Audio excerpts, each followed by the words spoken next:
What's going on, everybody? It's Dan here. Welcome back to another Moonshine Talking. Hope everyone's having a good one. It's been all right for me. I'm still not allowed to work out, so that kind of sucks a little bit. It kind of is getting to the point now where it's like, all right, enough of this. But I think I'm about a week away. I'm starting to feel better with the rib. Really feels like it's almost completely healed, but I'm just gonna play it safe and give it another week or so, and then I'll start working out again. Stress test it and make sure I'm not doing any damage or whatnot, and then we'll be back to business as usual as far as that goes. Other than that, all else is well. Can't really complain too much. Work is kicking my ass as always. Had a had a nice little break from it, and then as soon as I get back, everything goes to seed.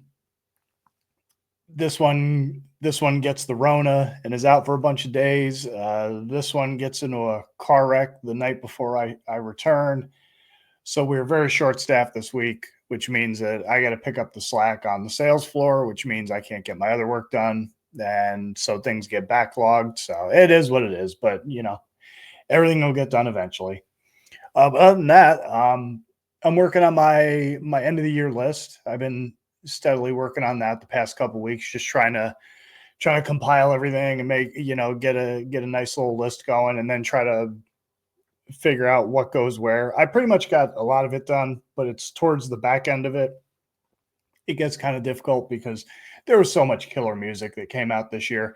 And then, of course, it's all subjective and trying to rank it and all that sort of stuff. But I'll probably have that done in the next week or so. And then by the end of the year, I'll have a video put out on that. If anyone's interested, that'll be up eventually.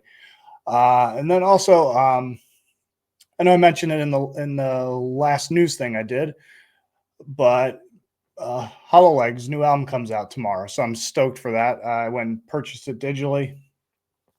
Currently, they're not able to. They don't have physical copies of it. They're not doing a lot of touring. They've just been writing music, and I'm sure their lives have, probably create obstacles. So they don't have physical copies of it just yet. But I was talking to the guys. They were like, "Yeah, we'll let you know. But when we're touring and doing shows and stuff like that later in the year, then we'll probably have stuff available." So that should be pretty cool. But other than that, yeah, this is. I don't really have many reviews to do. I really haven't been following a lot of the stuff that's been coming out this month. There's a few things that have caught my eye next to the HoloLeg. Uh, but beyond that, I really haven't had a whole lot of stuff that's really caught my eye that I've seen that is like, oh, it's must show you. I had a couple things, but actually I purchased them from the label Heavy Psych Sounds, which I'm going to talk about here in a minute. And they're coming from Netherlands, even though they have a US store. So it was going to take way longer than I had anticipated. So we just won't do a review of that. That was something I was planning on it, but didn't end up doing it. So anyway, I babbled on long enough, giving you enough of a preamble. So welcome to the second edition of my metal news. Obviously, this isn't Monday, so we're not doing Monday Night Metal news, but we're still doing one nonetheless. So let's get into it. All right. So first up, a buddy of mine mentioned this to me. We got this tour is about to head out on the road coming up here pretty soon in the next couple of months. I don't know how many people are too interested in it, but Meshuggah is going to do a spring tour with Cannibal Corpse and Carcass opening up. So that should be pretty cool. Not really a huge fan of Meshuggah, but the buddy of mine who mentioned it to me, he hit me up and let me know what was going on. He's a huge Meshuggah fan. He likes more proggy type of stuff, like Animals as Leaders and Entheos and stuff like that. He was a buddy who went with me to the Worm and Gatecreeper show. But Cannibal Corpse is always a good decision, and have Carcass open up is killer. And as you can see, these are the dates they got going on. And at least what's relevant to me is you can see we got the 19th of April at the Yingling Center, which is, again, if you watch my Amon Amarth show recap video that I did, Yingling Center is the formerly known as the USF Sundome. USF is the University of South Florida. That's where the Bulls basketball team plays. That's that's the local college here, and so yeah, it should be pretty cool. I know some people who are a little bit more into the underground stuff. They're probably not too concerned with seeing Meshuggah and Cannibal Corpse, but I've never seen I've never seen Carcass before, so that's gonna be pretty cool. Cannibal Corpse, I love seeing them every time I see them. They bring it. I mean, they're the kings of death metal. I mean, what are you gonna say? Um, and then Meshuggah, I saw them probably. I want to say it was 2002. I saw them. I don't remember the exact date, but I saw them with. It was a side, also at the Sundome, ironically, and it was them. It was they were opening. There was some other like awful like new metal band that was also on the support one of the support acts, and then it was Down and System of Down. All the bands were doing like a side gig from Ozfest that year, and I was there to see Down. I actually left before System of a Down came out, and while Meshuggah was playing, I ended up breaking my hand in the mosh pit. I ended up hitting some jackass who pushed me in the pit, even though I didn't really want to go into it. So I did one of those windmill punch gimmicks, and I ended up hitting them, and boom, cracked my cracked my hand on the guy's head, and next thing you know, I was like, ah, god damn. And then my hand started swelling up a little bit, and some chick there asked me to help tie her shoes, and I couldn't really use my hand, so I realized something was wrong. But I went through the rest of the show and finished out, got to see Down, and then I also lost my glasses, so that was a good time had by all. But yeah, so anyhow, so that should be pretty cool. I don't know if you, while you were listening to me babble, you saw any of the other dates that are coming up. I didn't see anything, nothing New York, some Canada stuff, some stuff in the Midwest. Probably Chicago would be the closest for some of my buddies out there in the. Doesn't look like they have much in the Pacific Northwest, some Texas dates. But yeah, so that's that. So that should be pretty cool. And actually, going back a little bit, we also have an update on something else that I talked about last time on the Metal News thing. So that's Sick New World Festival that was supposed to take place in Vegas in April. That got canceled due to unforeseen circumstances. By my best guess, and you can see they posted something to X, Twitter, whatever people call it nowadays, about how disappointed they were and blah, blah, blah, so on and so forth. The rumor I had heard was that they were overspending and underperforming as far as ticket sales. I heard that both Metallica and Linkin Park got ungodly sums of money to perform that day. And I don't know what some of the other bands were getting. I don't know what Cannibal was getting or Carcass. I don't know what they were paying Acid Bath or Down. Cradle of Filth was on it. And then some of the more like the mainstream normie rock bands like Evanescence and a couple others that were on there. So I don't know, but it just seems like they just overspent and underperformed and end up having to cancel the gig, which kind of sucks because it seems like in a lot of articles I've read, they've really spoken about Acid Bath reuniting. So that was like a big feature for a lot of people. It was definitely a special attraction that a lot of people were looking forward to. But hopefully we'll get that somewhere else, and we'll see. But that one was kind of interesting. I thought I would share that one, and then kind of go into, I guess this kind of tie in pretty nicely. So I just saw this article and I thought it was kind of interesting to share with everybody. And it was Dave Ellefson from formerly of Megadeth, the longtime bass player, how he said that rock is dead in America. And he went into this whole thing about how he did a book tour, yada yada blah blah, and then how I guess they asked the journalists asked him why his band wasn't doing so many shows in North America, and then he was saying that a lot of bands, unless you're a legacy act, that you just don't draw the way that people used to, and then it was kind of funny because he was talking about how thing I laughed at was that he was saying that how kids nowadays they're not into rock stars or being rock stars. They live on their phones, and being a rock star is not cool anymore. And they're into Facebook and Tesla, which I'm sure he meant Twitter, but we'll cut him some slack as far as that goes. But I don't know. That's kind of an interesting topic to bring up. Does everybody think or anybody think rock is dead in America, especially North America? I don't know. I mean, some shows they do really well. Some of the bigger ones, when the bigger acts get going. When I saw Mon Amarth and Cannibal Corpse and Obituary, it was pretty good. But again, I went to the festival this past week, last weekend, and there weren't a lot of people there. And there were some pretty good acts on there that you would have thought would have drawn a little bit better. And then there's other shows where, like when I saw I Hate God, I would have thought there'd have been more people there. There's just certain venues and shows that I go to. It is kind of surprising that there is that few. There's so few people there, such a low attendance. I don't know if that's has anything to do with the booking or the promotion or what the deal is, the days they pick. But yeah, I don't know. I wouldn't say rock is dead. I mean, certainly there always seems to be like there's always been more of that fervor over in like Central and South America and over in Europe, more so for metal and heavier, harder music than there has been in America. It's just I don't know. It's just one of those things. It always seems to be something that's always happened. But I don't know. What do you think? So that was that, and then moving on to a couple things I thought were interesting.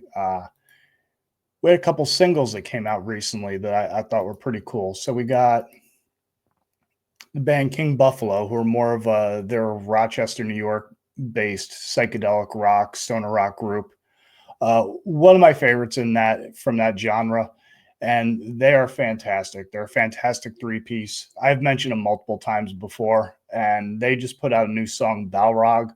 I was thumbing through my Pandora as I was doing some work related stuff while I was on the road, and I saw they had a new song come out, so I checked it out, and it's fantastic. They're very good at building up to uh, building the song and the structure, the way it's structured. It kind of it there's a dynamic to it that it kind of like they'll sit on a riff and they'll hang on it and it'll just be one of those things that eventually it'll build till it kind of crescendos, and they're very very fantastic, excellent group, very hard hitting, especially the drummer. He's fantastic on the drum kit. And apparently I was thinking that maybe this would lead to them maybe putting out a new studio album and potentially touring it. But I guess what they're doing is they're building their own studio, and this was their way to test out the studio. Kind of what they say, like they were just kind of getting everything set up and leveled off and that sort of thing. Just as they're building the studio, seeing how well it sounds in there and all that. So they jammed and they got a new song going, but which I'm sure will lead to newer music, because even through the whole shutdown stuff, they put out what they called their pandemic trilogy, and so they're very prolific songwriters. Uh, they're writing all the time and creating new stuff. So I'm sure something new will come out. But if you're not familiar with them, go check out King Buffalo, Balrog. It's a great track. I would definitely recommend it. And if you haven't heard any of the other stuff, go check that out. They're a good group. If you're into more stoner psychedelic stuff or interested in it, you're definitely not going to be disappointed. And so moving on to the next topic, as far as new singles that came out recently, I am stoked for this, and I'm definitely excited for the prospect of a new album from these guys. But we got a new single that just came out from Pentagram. It's called Live Again. They also put out another one called Thundercrest. I listen to both of them, and they're good. They're definitely, they've got that signature Pentagram sound. And yeah, so that was really cool. They've got a new album coming out on, I just mentioned them, Heavy Psych Sound Records. It's coming out on January 31st. It's available for pre-order right now.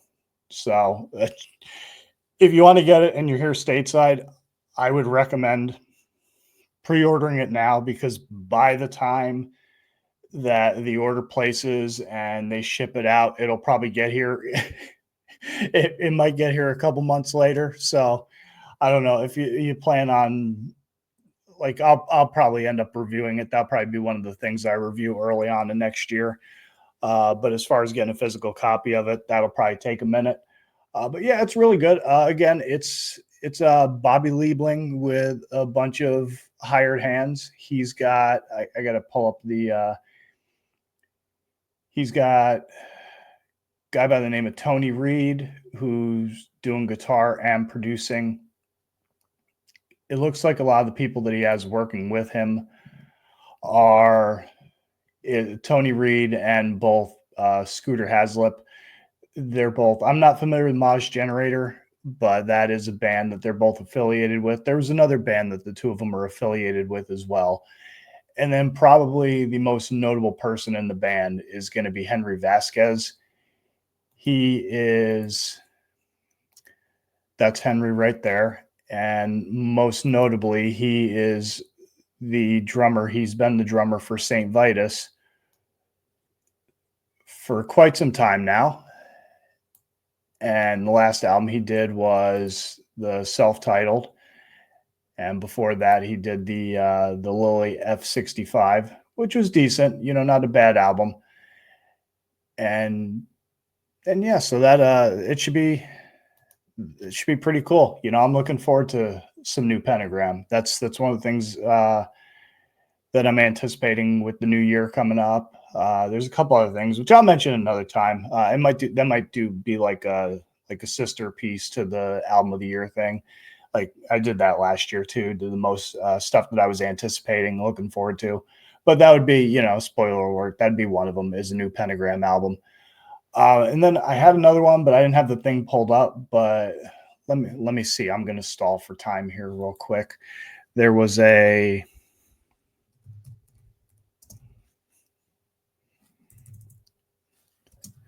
Magnetic Eye Records put out a Jethro Tull tribute album.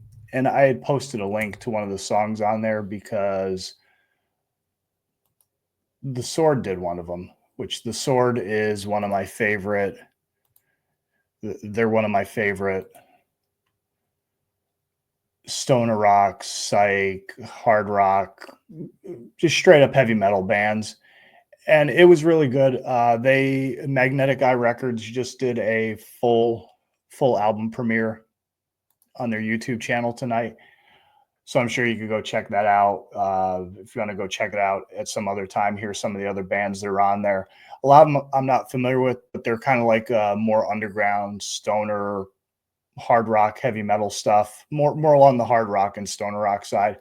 But yeah, pretty cool. I mean, they did a good job on Locomotive Breath.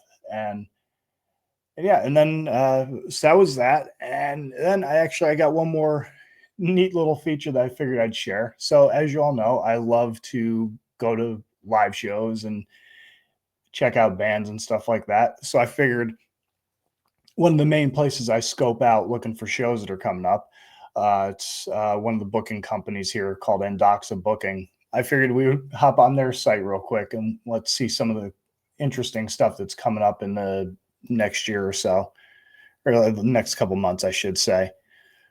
So here we go. This is the site, and let's get after it a little bit. I'll go through this a little bit and tell me if there's anything you see that's kind of interesting.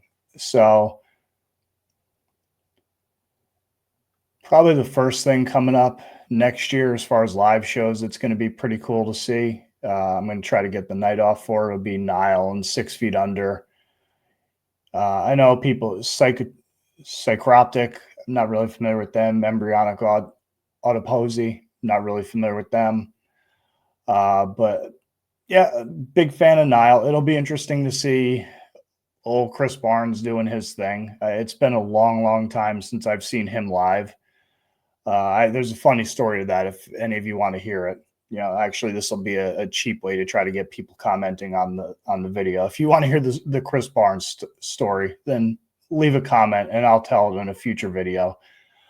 But yeah, this one was pretty cool. I thought this is a pretty good one. If it would load up what you want. There we go. We got Decapitated. They're going to be back in town.